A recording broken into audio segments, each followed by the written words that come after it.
ખાટા ખાટા પણ હોય છે અને કોઈક સંસ્મરણો મીઠા મીઠા પણ હોય છે. એક વાત તમને કહું, સુખના પ્રસંગો અને હસવાના પ્રસંગો હોય ને, એને વારંવાર જો યાદ કરવામાં આવે તો એ સુખ આપે પણ ખરા અને ન પણ આપે અને ન પણ હસાવે. પણ દુઃખના પ્રસંગને તમે જેટલી વાર યાદ કરો એટલી વાર દુઃખ આપ્યા વગર રહે નહીં. એટલે એમ કહેવાયું છે, દુઃખના પ્રસંગો ગયા પછી ક્યારે પણ એને વાગોળવા નહીં. દુઃખ આવતી વખતે જેટલું દુઃખ આપે છે એના કરતાં એને યાદ કરવાથી, એને વાગોળવાથી વધારે દુઃખ આપતું હોય છે. तूने मुझे ऐसा बोला था, આ એક વાક્ય સંબંધોની અંદર દરાર ઊભી કરે છે. સૌથી મોટી આપણી તકલીફ એ છે કે ન યાદ રાખવા જેવું આપણે બહુ જ યાદ રાખીએ છીએ અને યાદ રાખવા જેવું આપણે યાદ રાખતા નથી. परमात्मा महावीर स्वामी भगवान, आज ऐसा लगा कि मैं जय मंगल में ही कायम रह जाऊं.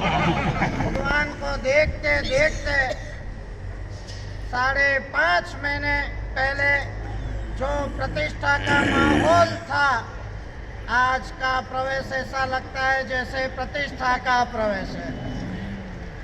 भगवान की क्या प्रतिष्ठा हुई थी. ताजी ताजी मीठी मीठी यादें आज भी जेहन में वैसे के वैसे ताज़ा तरोजा है. वो आनंद, वो खुशहाली, वो भक्ति, वो संगीत, वो अंजन सलाह का और प्रतिष्ठा का विधान. मैं कहूँगा कि जय मंगल वाले तो जीते जी कभी नहीं भूल पाएंगे. भूलना चाहोगे तो भी नहीं भूल पाओगे. प्रतिष्ठा तो अच्छी हो गई, लेकिन काम अभी आगे बढ़ाना है. भगवान की भक्ति कर. महोपाध्याय जी यशो विजय महाराज कहते हैं, भक्तिर भागवतीर बीजम. मोक्ष का यदि कोई बीज हो तो परमात्मा की भक्ति है. मैंने कहा था, इसे आप पत्थर मत समझना, इसे आप प्रतिमा मत समझना. ये साक्षात परमात्मा है. जो जैसा समझेगा वैसा फल पाएगा. यदि आप पत्थर समझोगे, पत्थर जैसा फल मिलेगा. यदि आप प्रतिमा जानोगे, प्रतिमा जैसा फल मिलेगा. और यदि आप साक्षात परमात्मा मानोगे तो परमात्मा जैसा फल मिलेगा. कोई कसौटी करने की जरूरत नहीं है. आगे के जो भी महापुरुष हुए हैं, उन्होंने पन्ने भर भर कर परमात्मा का विवेचन किया है और जी भर भर कर परमात्मा की भक्ति की है. आनंदगंज जी महाराज परमात्मा की भक्ति में कायल हो गए थे. ऋषभ जिनेश्वर प्रीतम माहरो और न चाहूं गन. इसमें ऋषभ जिनेश्वर के ऊपर स्ट्रेस नहीं है, लेकिन आगे बढ़कर और न चाहूं कन.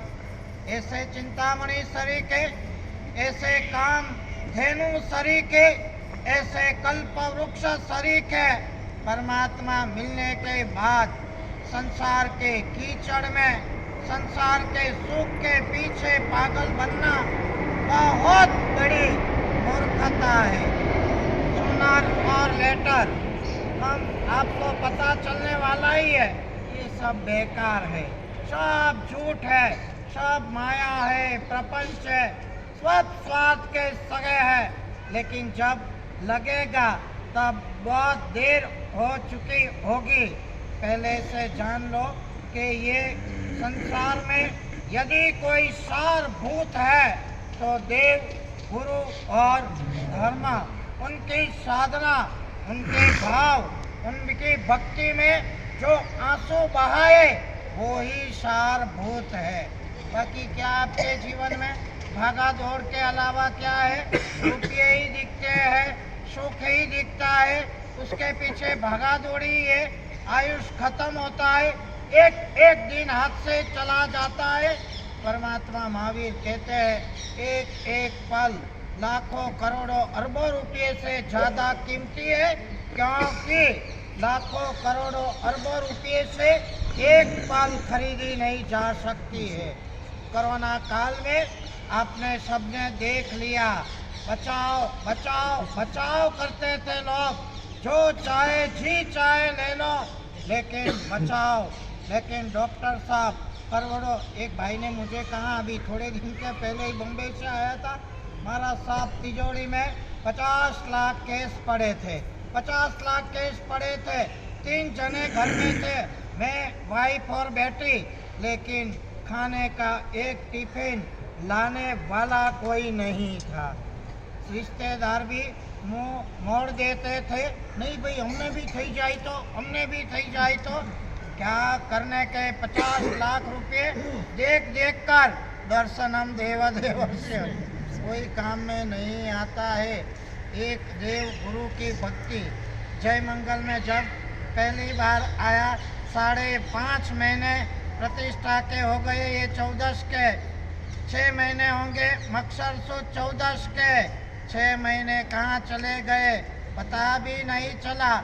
हरमंगल में आया, आप सबको देखा, मुझे ऐसा महसूस हुआ जैसे कोई अपने घर में ही आया हो, क्योंकि इतना परिचय, इतनी भक्ति आपने, क्या मैं आपकी तारीफ करूं।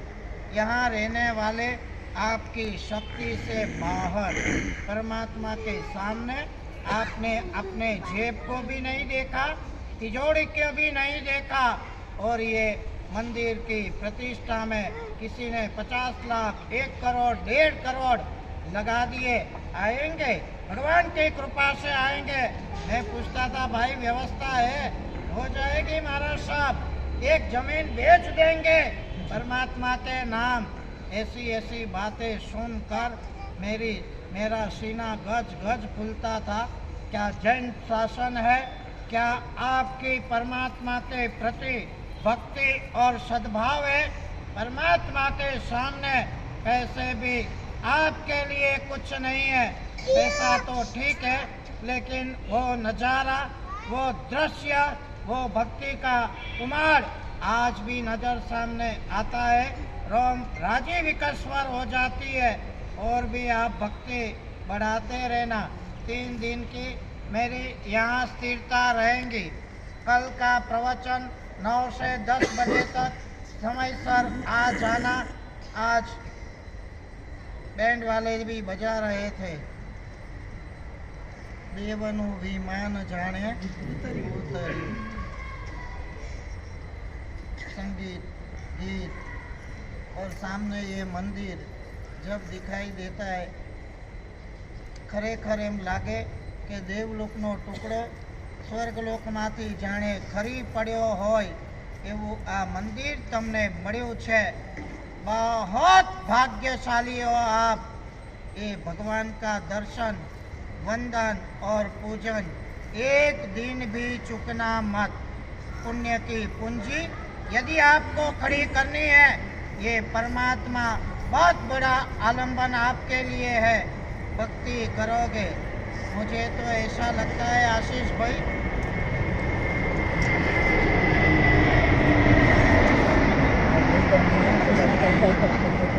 हमारे बेसी जो तो पुष्पवृष्टि करवा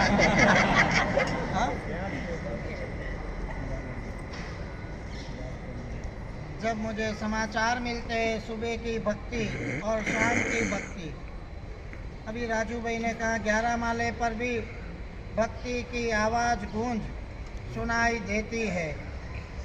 जानकर पहले भी चलती थी, बड़ा मंदिर, बड़ी भक्ति, इतनी खुशी हुई। और एक विचार ऐसा भी आया, लगता है कि सारे हिंदुस्तान में, पूरे हिंदुस्तान में 365 दिन ऐसी भक्ति तो शायद कहीं नहीं होती होगी।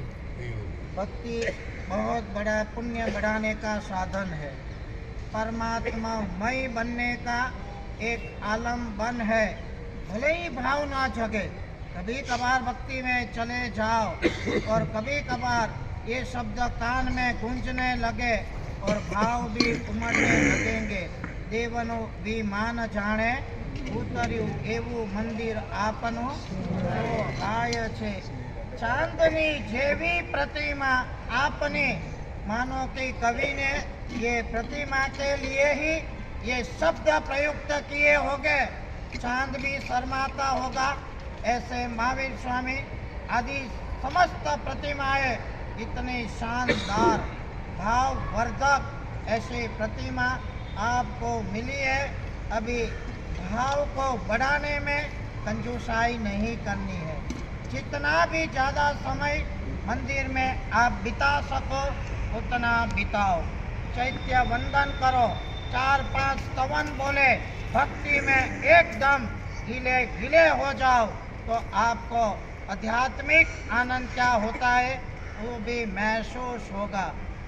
देखो संसार के तो बहुत आनंद लूटने के बाद भी न तो कोई संतोष है, न तो कोई तृप्ति है, न तो कुछ भी उसमें आनंद आपको है। एक बार तो आपको महसूस होता ही साला कहीं कस नहीं, खाली कादव में फसाई गया छे, आना करता पहला आँख उगड़ी हो तो सारू हतु। ऐसे बोलने वाले कई लोग हमें मिलते हैं, बोलते हैं। पण हूँ कहूँ छूँ જ્યારે તક હોય છે ત્યારે સમજણ નથી હોતી અને સમજણ હોય છે ત્યારે તક નથી होती। आपके पास मौका था तब समझदारी, संजोग और सद्गुरु नहीं थे और आज समझदारी मिली, संजोग भी मिले, सद्गुरु भी मिले, लेकिन ऐसे कीचड़ में आप फंस गए हो कि चाहो तो भी निकल ना सको। ऐसे कीचड़ में आप फंस गए, लेकिन आपके परिणाम को जागरूक रखने के लिए परमात्मा बहुत बड़ा आलम्बन है। उसकी भक्ति करके आपके जीवन को आप सफल करो। एक एक दिन, एक एक पल और एक एक रुपये को आप सफल करो। बड़े बड़े महापुरुष तो 3-3 हमारे गुरुजी थे, 3-3 घंटे मंदिर में बिताते थे। कितने तमने लोगों ने शू करवानु क्या? कुछ आता तो नहीं है। नमोरियंताणम दर्शनम देव देवस्य मागे कुछ नहीं आता है, करना क्या?